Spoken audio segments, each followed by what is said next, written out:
Hello friends, मी संगीता क्रिएशन्समध्ये तुमचं स्वागत आहे। सर्वांना श्री स्वामी समर्थ। आजचा दिवस तुमचा खूप छान जाओ। चला तर आज आपण जे काही गळ्याचे डिझाइन पाहणार आहोत त्यासाठी मी इथे हा कॅनव्हास घेतलेला आहे। आता इथे गळा आपण ब्लाऊजसाठी न बनवता ड्रेससाठी बनवणार आहोत। हे ड्रेसचं कापड आहे। ड्रेसचं मी कटिंग करून घेतलेलं आहे आणि त्याला हे अस्तर जोडून घेतलेलं आहे। पाहू शकता। आता तुम्ही डायरेक्ट ड्रेसवरतीही गळ्याचं कटिंग करू शकता, पण मी ड्रेसवर गळ्याचं कटिंग कधीच करत नाही, कारण मी ज्या पद्धतीने कटिंग आणि स्टिचिंग करते त्या पद्धतीने गळा शिवायला खूप सोपा जातो। त्यामुळे मी डायरेक्ट गळ्याचं कटिंग ड्रेसवर न करता बाजूला कॅनव्हासवरती कटिंग करते त्याचं, आणि मग गळा तो ड्रेसला जोडून घेते। तर आता पाहूया आपण। इथे मी हा कॅनव्हास घेतलेला आहे, ह्याला डबल फोल्ड करून घ्यायचा आहे। अशा पद्धतीने ह्याला डबल फोल्ड करायचं आणि तुम्हाला हवा तेवढा तुम्ही गळा घेऊ शकता। तुमची गळा रुंदी तुमच्या गळ्याच्या किती डीप आहे त्यानुसार तुम्ही घेऊ शकता। इथे हा गळा फार डीप नाही आहे, 2.5 इंच आहे आणि बॅक साईड पण 7.5 इंच म्हणजे बोटनेकमध्येच येतो।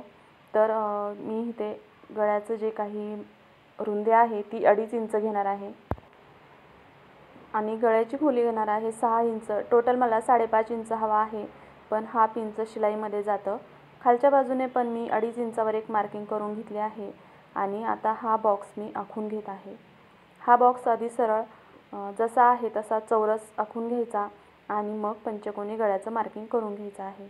आता हा बॉक्स तयार झालेला आहे। तुम्हाला पंचकोनी गळा बनायचा आहे तर त्यासाठी मी इथे 3.5 इंचावर एक मार्किंग केले खालच्या बाजूने आणि अशा पद्धतीने बाजूला 1 इंचाचं मार्जिन घेऊन मार्किंग करायचं आहे। आणि आता या 1 इंचाच्या मार्किंगपासून अशा पद्धतीने हा आकार देऊन घ्यायचा आहे। हे पहा, अशा पद्धतीने हा पंचकोनी गळा।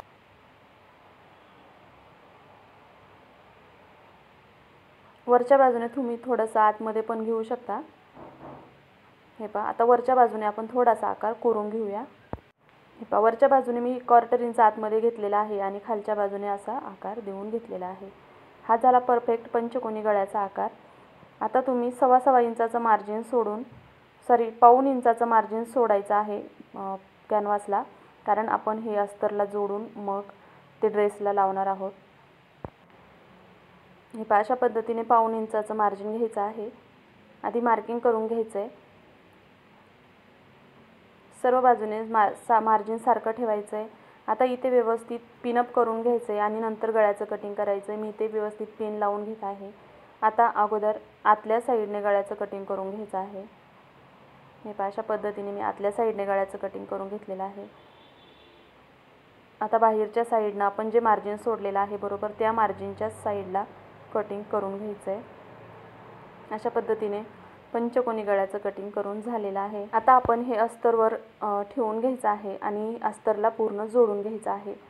आता तुम्ही हवं तर इथे प्रेस करून चिटकू पण शकता किंवा डायरेक्ट शिलाई करून शिवून घेऊ शकता। आता तुम्ही जर नवीन असताल तर तुम्ही अगोदर प्रेसच्या सहाय्याने हे चिटकून घ्या आणि नंतर स्टिचिंग करा आणि नंतर हे कापड कट करा। पण जर तुम्ही नेहमी शिवत असताल तर अशा पद्धतीने कापड कट करून पण स्टिचिंग करता येतं। आता मी इथे प्रेस करणार नाही, डायरेक्ट कटिंग करून अशा पद्धतीने जो काही आकार आहे त्या आकाराच्या कडेकडेने मी शिलाई मारून घेत आहे। अशा पद्धतीने शिलाई मारून हे अस्तरला अगोदर कॅनव्हास फिक्स करून घ्यायचा। हे पहा, अशा पद्धतीने आतल्या बाजूने पण परत शिलाई मारून घ्यायची आहे। आकार मात्र शिलाई मारताना बदलणार नाही याची काळजी घ्यायची आहे। आणि तुम्ही जर नवीन असताल तर डायरेक्ट कॅनव्हास हा प्रेसच्या सहाय्याने चिटकवून घ्यायचा। हा चिटकवणाराच कॅनव्हास आहे, पण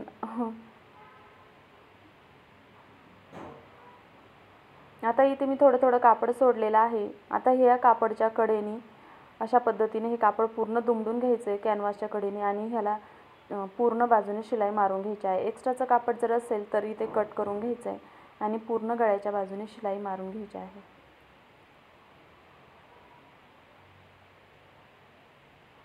अशा पद्धतीने जर तुम्ही कॅनव्हासवर कटिंग करून गळा अगोदर शिवून घेतला तर गळ्याचा आकार बिघडत नाही।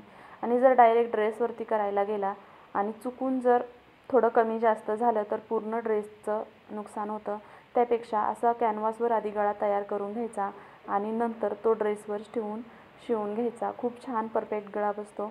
आता मी इथे ड्रेसचं आणि जे काही गळा बनवलेला आहे त्याचं सेंटर पॉईंट काढलेला आहे आणि मग वरच्या बाजूने, ड्रेसच्या वरच्या बाजूने असं ठेवून ह्याला पिनअप करून घेतलं आहे, कारण गळा सरकू नाही म्हणून, शिलाई करताना सरकणार नाही त्यासाठी. पाहू शकता मी जे ड्रेसचा सेंटर पॉईंट आहे आणि गळ्याचा सेंटर पॉईंट एकमेकांवरती व्यवस्थित ठेवून मग त्याच्या कडेने एकदम 1/4 इंच शिलाई मार्जिन घेऊन त्यावरती शिलाई मारायची आहे. गळा जोडताना आकार बदलणार नाही याची काळजी घ्यायची. कुठंही कमी जास्त शिलाई होणार नाही याची काळजी घेऊनच शिलाई मारायची आहे, सावकाश शिलाई मारायची आहे. हे पहा, मी जे आपण कॅनव्हास आहे त्याच्या जी शिलाई मारलेली आहे आपण ते फिक्स होण्यासाठी त्याच शिलाईवरती बरोबर शिलाई मारत आहे. तुम्ही अशा पद्धतीने काळजी घेऊन शिलाई मारा, कॅनव्हास कमी जास्त होणार नाही. कमी जास्त जर झाला तर गळ्याचा आकार बिघडतो. त्यामुळे इथे शिलाई करताना ही काळजी घ्यायची की कमी जास्त होणार नाही. नंतर आता आपलं स्टिचिंग करून झाल्यानंतर ह्या पिन व्यवस्थित काढून घ्यायच्यात आणि आता जो काही गळा आहे त्याला थोडंसं कापड शिल्लक ठेवून मग कटिंग करायचं आहे, कारण आपण इथे छोटे छोटे कट देणार आहोत. कट देण्यासाठी एक्स्ट्राचं कापड ठेवायचं आहे.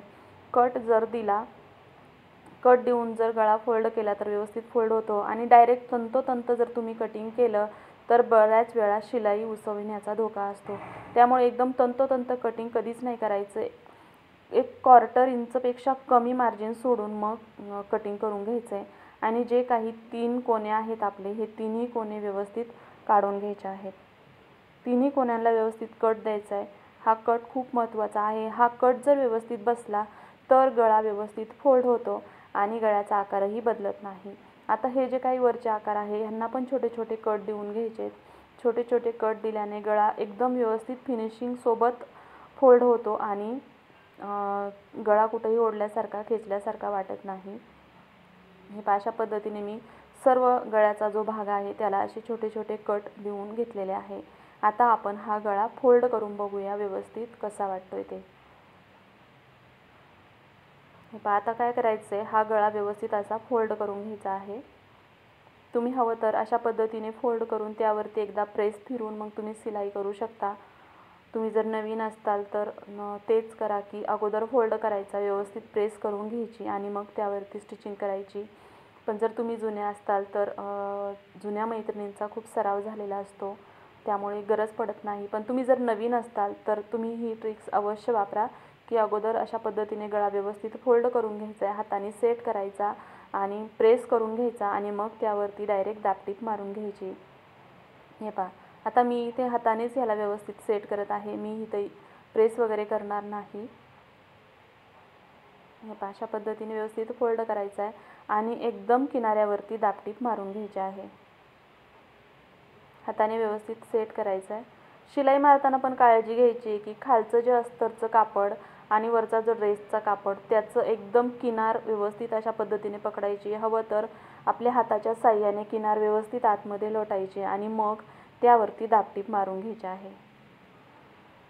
हे पहा, अशा पद्धतीने त्यावरती एकदम किनाऱ्यावरती दाबटीप मारायची आहे.